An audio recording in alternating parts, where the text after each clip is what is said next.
everyone. Hope you all are doing good. So today we are going to discuss on the topic that is structure of an atom. कि जो atom का structure होता है वो होता कैसे है? And don't get confused by these three because ये three वो scientist है जिन्होंने structure of an atom पे work किया था और इनकी अलग अलग theories थी. ये just a short thing है जो बताई है. आगे मैं explain करूँगी कि actual में ये things है क्या.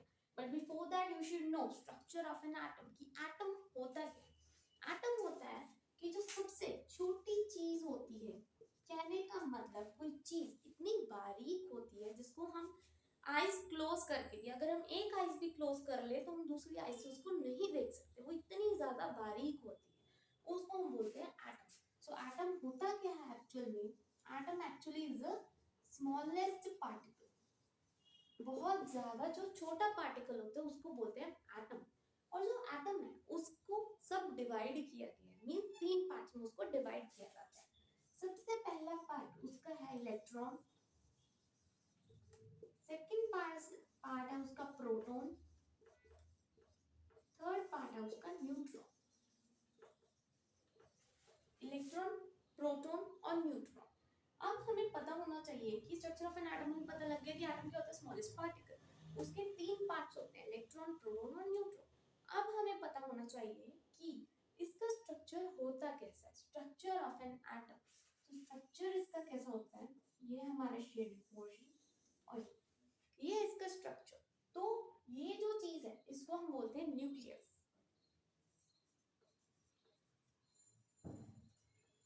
न्यूक्लियस. नेक्स्ट,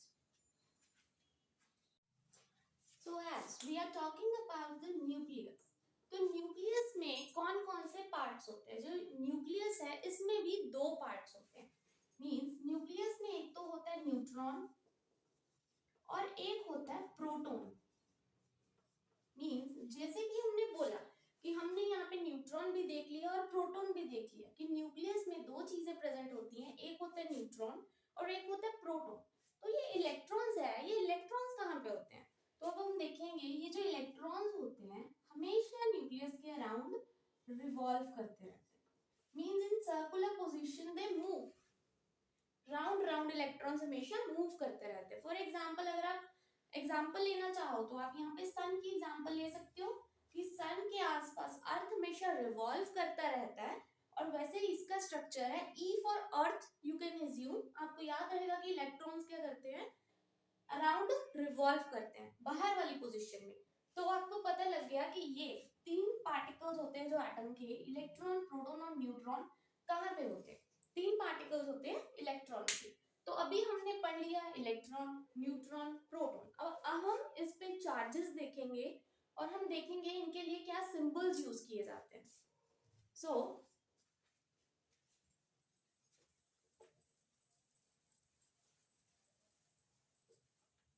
जैसे कि यहाँ पे लिखा हुआ है इलेक्ट्रॉन, तो जो इलेक्ट्रॉन है इसको हम किस सिंबल से लिखते हैं? ई से.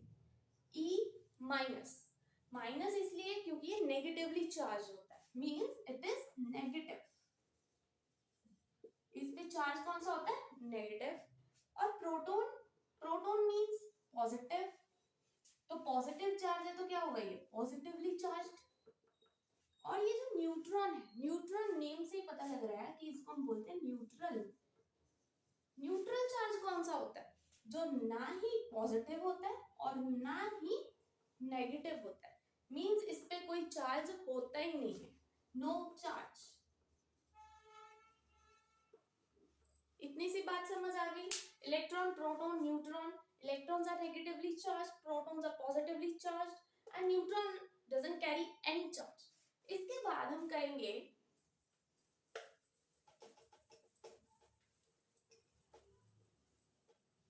इसके बाद जो टॉपिक है वो है एटॉमिक नंबर. एक होता है मास नंबर. अब एटॉमिक नंबर और मास नंबर क्या होता है, इसको फाइंड करने के लिए हम एक सिंबल से डिनोट करते हैं, बिग एक्स. बिग एक्स से डिनोट करते हैं. जो एटॉमिक नंबर होता है उसको हम हमेशा नीचे लिखते हैं, मींस एटॉमिक नंबर. और जो मास नंबर होता है उसको हम हमेशा ऊपर लिखते हैं। कहने का मतलब एटॉमिक नंबर नीचे और मास नंबर ऊपर। इसमें एटॉमिक नंबर को हम सिंबल देते हैं Z से और मास नंबर को हम सिंबल देते हैं A से। ऐसे हम इसको डिनोट करते हैं। अब ये देखना है कि एटॉमिक नंबर जो होता है उसमें क्या क्या होता है। कहने का मतलब अगर हमें बोला गया है कि आपको इलेक्ट्रॉन्स फाइंड करने हैं, आपको प्रोटॉन्स फाइंड करने हैं और आपको न्यूट्रॉन भी फाइंड करना है, जो 3 सब एटॉमिक पार्टिकल्स थे एटम के, तो अगर उन्होंने पूछा इलेक्ट्रॉन कितने हैं, तो जितना एटॉमिक नंबर उतने इलेक्ट्रॉन्स, जितना एटॉमिक नंबर उतने प्रोटॉन्स। समझ आ गया? इसके बाद अगर उन्होंने पूछा हमसे कि न्यूट्रॉन निकालना है, तो न्यूट्रॉन आप कैसे निकालोगे? न्यूट्रॉन निकालने का फॉर्मूला यही है कि आपको A माइनस Z कर देना है। A माइनस Z, आपको न्यूट्रॉन मिल जाएगा। ये इसका फॉर्मूला है। जैसे कि आप ले सकते हैं कार्बन। आपने क्या किया, X की जगह ले लिया एक सिंबल कार्बन। कार्बन का एटॉमिक नंबर 6, उसका मास नंबर उसका डबल 12। तो अभी आप क्या करेंगे, आपको उन्होंने बोला है कि आप इलेक्ट्रॉन्स फाइंड करो, आप प्रोटॉन फाइंड करो, आप न्यूट्रॉन्स फाइंड करो। तो आप क्या करोगे? आप क्या करोगे, आपको एटॉमिक नंबर दिया गया है और आपको मास नंबर भी दिया गया है। So how you will find it? I will solve one for you. Carbon है हमारे पास, इसका पहले तो हम लिखेंगे एटॉमिक नंबर। कार्बन का एटॉमिक नंबर कितना है? 6 और मास नंबर कितना है? 12। समझ आ गई? एटॉमिक नंबर मींस उतने ही इलेक्ट्रॉन्स, तो इलेक्ट्रॉन्स कितने हुए? 6। उतने ही प्रोटॉन्स कितने हुए? 6। निकालना क्या? न्यूट्रॉन। न्यूट्रॉन क्या होता है? A minus Z। तो अभी आप क्या करोगे? 12 माइनस 6, आपका आंसर क्या आ गया? 6। मीन सब कुछ निकल गया, atomic number, mass number, electron, proton and neutron. आप ऐसे इसको फाइंड कर लोगे। It's that simple. I hope you have understood this. और इसके बाद हम करेंगे थॉमसन की थ्योरी। थॉमसन ने क्या बोला था? तो अभी मैंने थॉमसन के सामने जैसे कि वाटरमेलन लिखा, इट्स जस्ट एन एग्जांपल कि थॉमसन ने कैसे उसको समझाया था। तो इसमें क्या था, जो थॉमसन थे, थॉमसन का पूरा नाम था जे थॉमसन। तो जे थॉमसन ने हमें क्या समझाया था? इन्होंने एज्यूम किया कि जो हमारे पार्टिकल्स होते हैं, एक प्रोटॉन है, एक हमारे पास इलेक्ट्रॉन है, ये क्या होते हैं? वाटरमेलन की तरह होते हैं। वाटरमेलन इन द सेंस कि वाटरमेलन का जो रेड पार्ट होता है, मीन वाटरमेलन का जो रेड पार्ट होता है वो क्या होता है? हमेशा पॉजिटिव। और जैसे कि वाटरमेलन में सीड्स होते हैं, बीज होते हैं, आपको पता है, तो वो क्या होते हैं? नेगेटिव। मीन सीड्स को उन्होंने ले लिया नेगेटिव। तो ये हमारे पास एग्जांपल वाटरमेलन, तो इसमें सीड्स है, मींस वाटरमेलन में थोड़े थोड़े सीड्स होंगे, वो सीड्स क्या है? Negatively charge. अब पहली चीज जे थॉमसन ने बोली कि जितने इसमें पॉजिटिव चार्ज है उतना ही इसमें नेगेटिव चार्ज है, मींस जितने इसमें इलेक्ट्रॉन्स हैं उतने ही इसमें प्रोटॉन्स भी हैं। तो क्या हुआ, जब ये दोनों ही सेम हो गए तो जे थॉमसन ने 2 चीजें बताई अपने इस एक्सपेरिमेंट के थ्रू। पहली चीज कि जो इलेक्ट्रॉन और प्रोटॉन होते हैं, कहने का मतलब ये क्या होते हैं? लाइक अ वाटरमेलन। और इलेक्ट्रॉन्स इसमें होते हैं लाइक सी एंड प्रोटॉन्स इसमें होते हैं लाइक द रेड पार्ट। ये सिंपल एक पार्ट में समझा। और दूसरे में बोला गया कि जो इलेक्ट्रॉन्स हैं वो हमेशा प्रोटॉन के बराबर होते हैं। कहने का मतलब जितने इसमें इलेक्ट्रॉन्स उतने इसमें प्रोटॉन्स। तो जब इलेक्ट्रॉन और प्रोटॉन दोनों ही बराबर हो गए तो दोनों ही एक दूसरे को कट डाउन करेंगे, दोनों ही कट जाएंगे। अगर दोनों ही कट गए तो इसमें तो कोई चार्ज ही नहीं रहेगा, मींस ये क्या हो जाएंगे? फिर न्यूट्रल। पहले तो ये वाटरमेलन की तरह था और जो सीड्स थे वो इलेक्ट्रॉन की तरह थोड़े थोड़े थे और प्रोटॉन्स भी थे। फिर जब जितने इलेक्ट्रॉन्स है उतने ही प्रोटॉन्स थे, दोनों बराबर हो गए तो चार्ज ही कट आउट हो गया, तो मींस चार्ज क्या हुआ, न्यूट्रल। ये दो चीजें जे थॉमसन ने दी और ये इनकी थ्योरी फेल हो गई, क्योंकि अगर इलेक्ट्रॉन और प्रोटॉन ही सेम हो जाएंगे तो ये तो चार्ज न्यूट्रल हो जाएगा, इस पे तो कोई चार्ज ही नहीं रहेगा। तो ये थ्योरी क्या हो गई, गलत, ये थ्योरी वर्कआउट नहीं की। तो उसके बाद आए रदरफोर्ड। रदरफोर्ड ने क्या बताया, scattering experiment. Scattering you all know, scattering क्या होता है, किसी चीज का स्कैटर करना। स्कैटर जैसे कि लाइट होती है, लाइट स्कैटर करती है, सन से हमें लाइट मिलती है, सारे वर्ल्ड में वो स्कैटर होती है, किसी चीज का फैलना, उसको बोलते हैं स्कैटरिंग। तो रदरफोर्ड ने क्या किया, स्कैटरिंग एक्सपेरिमेंट में एक गोल्ड फॉइल यूज किया।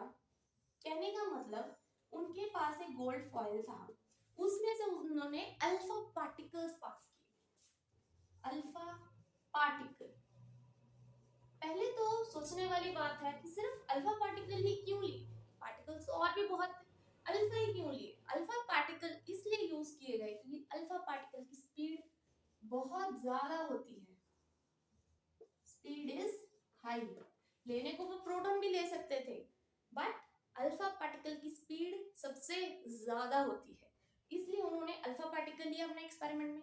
दूसरी चीज, उन्होंने गोल्ड फॉइल लिया, गोल्ड फॉइल से वो अल्फा पार्टिकल पास आउट करवाए। गोल्ड फॉइल ही क्यों यूज किया, गोल्ड फॉइल इसलिए यूज किया क्योंकि ये बहुत ज्यादा थिन होता है, 1000 टाइम्स थिन होता है ये गोल्ड फॉइल, जिसमें से इजीली कोई चीज पास आउट हो जाएगी। तो जब स्कैटरिंग एक्सपेरिमेंट हुआ, यहाँ से अल्फा पार्टिकल्स स्कैटर किए गए, तो कुछ अल्फा पार्टिकल्स तो स्कैटर हो गए आराम से, कुछ पास हो गए, कुछ क्या हुए, वापस आ गए, और कुछ अल्फा पार्टिकल थोड़े से स्कैटर हुए। कहने का मतलब ज्यादा स्कैटर नहीं हुआ, यहाँ पहुंचते ही कई बाहर पास आउट हो गए। कहने का मतलब इन द सेंस कि रदरफोर्ड ने बोला कि ये स्कैटरिंग एक्सपेरिमेंट है, इसमें अल्फा पार्टिकल्स पास आउट हुए, कुछ चले गए, कुछ किसी एंगल पर डिफ्लेक्ट होकर वापस आ गए। जैसे कि रिफ्लेक्शन होती है वैसे डिफ्लेक्शन होती है, कि वो चीज वहां पे स्ट्राइक करके वापस आ गई। जैसे कि हम एग्जांपल लेते हैं कि हम देख सकते हैं, हमें पता है हम क्या करते हैं, एक बॉल लिया, उसको वॉल पे मारा, उसको किसी वॉल पे मारोगे तो वो बॉल स्ट्राइक होके वापस आ जाएगी, हमें ये बात पता है। बट अगर वही कोई अंधा इंसान हो जिसको नहीं दिखता कुछ भी, और वहां पे एक फेंसिंग है, फेंसिंग इन द सेंस उसमें बहुत सारा स्पेस होती है, जो तारे होती है, तो उसमें वो अंधा इंसान स्टोन मारेगा तो वो पास हो जाएगा, इसमें से निकल जाएगा आराम से, बिकॉज इसमें बहुत ज्यादा स्पेस है। यही चीज है कि वो पास हो गई, कुछ चीजें होती हैं जो डिफ्लेक्ट होके वापस आ जाती है। तो यही था रदरफोर्ड का experiment, just scattering.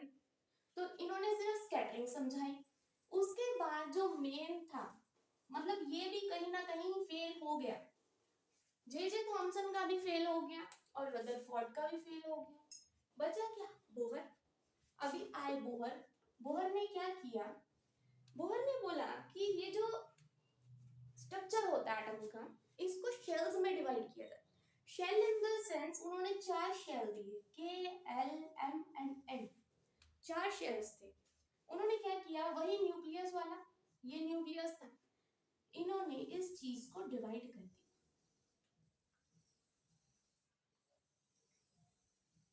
In the कहने का मतलब ये है, हमारे पास न्यूक्लियस, हमें पता है जो इनर मोस्ट पार्ट होता है वो न्यूक्लियस होता है। उसके बाद जो नेक्स्ट शेल था उसको के शेल बोलते हैं, फिर आ जाता है एल, फिर आ जाता है M and then comes the N. मींस उनको एक एनर्जी लेवल दे दी, और ये जो शेल्स है इनको डिवाइड किया गया, इनको हम एनर्जी लेवल बोलते हैं कि उनका एनर्जी लेवल क्या था, उनको एनर्जीज के अकॉर्डिंग डिवाइड किया गया। एनर्जी क्यों बोला, बिकॉज कोई भी चीज है जो न्यूक्लियस के पास होगी उसकी एनर्जी बहुत ज्यादा होगी, ठीक है, जिसकी ज्यादा एनर्जी उसको आउटवर्ड्स रखा। कहने का मतलब इसको लिख दिया n इज इक्वल टू 1, क्योंकि n हम कुछ भी लेते हैं 1 2 3 continuous, it depends on us. तो हम क्या करते हैं, ये n का 2, ये 3, n का 4। कहने का मतलब ये चीज है इजी न्यूक्लियस में चली जाएगी, तो इसकी एनर्जी सबसे ज्यादा ज्यादा काम, सबसे ज्यादा एनर्जी एन की। ऐसे ही उसको शेल्स में डिवाइड किया गया। कहने का मतलब जैसे कि हमने हाइड्रोजन लिया, हाइड्रोजन में कितने इलेक्ट्रॉन्स होते हैं? एक होते हैं। तो हम हाइड्रोजन का स्ट्रक्चर बनाएंगे, ये हमारा न्यूक्लियस है और उसके बाद कितने इसमें ये है एनर्जी लेवल इसका 1 है, क्योंकि इसके पास हमेशा 1 ही होता है इसका एटॉमिक नंबर। हाइड्रोजन का हमें सबको पता है। Next comes the helium. Helium में कितने होते हैं? 2 होते हैं, तो हम 2 फिल करेंगे। बस याद रखना है कि सबसे ज्यादा आउटर मोस्ट शेल में होते हैं 8। इसको बनाना पड़ता है। अब इसको बनाते कैसे है वो भी आपने देखना है। कहने का मतलब जैसे कि हम लेते हैं सोडियम, सोडियम में कितने होते हैं? 11।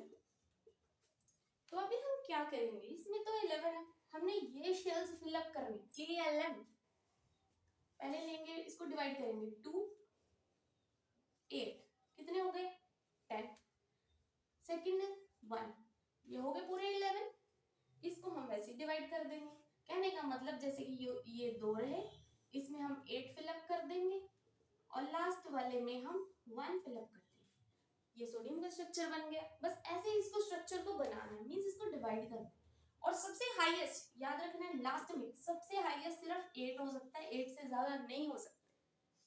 1 ले लो, 2 ले लो, अप टू 7 8 ले सकते हो, उससे ज्यादा नहीं लेने, क्योंकि उसके बाद शेल्स नहीं बनते। मींस इसका एक तरह से होता है 2 8 8 1 यू कैन से, बट 8 से ज्यादा नहीं लेने, ये बात याद रखनी। ये था शेल्स का, जो बोहर ने शेल्स का दिया था। ना आफ्टर दिस आप क्या करोगे, बोहर की शेल भी आपने देख ली कि उसमें क्या था, एटॉमिक नंबर भी पता लग गया, मास नंबर भी पता लग गया। अब इसमें एक डेफिनेशन थी जो लास्ट में हम पढ़ेंगे, उस डेफिनेशन को बोलते हैं आइसोटोप। एक होती है आइसोबार। तो इसमें आपने क्या पढ़ना है, आपने वैसे किया हुआ है, ऊपर लिखते हैं मास नंबर, नीचे लिखते हैं एटॉमिक नंबर। तो इसमें क्या है, आइसोटोप क्या होते हैं? जिनका सेम एटॉमिक नंबर हो,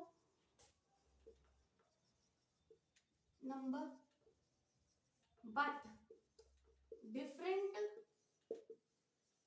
मास नंबर। कहने का मतलब आप कोई भी 2 एलिमेंट्स ले लो, जैसे कार्बन का ले लिया आपने, इनके एटॉमिक नंबर सेम हो 6 6, बट जो मास नंबर है वो डिफरेंट हो गए।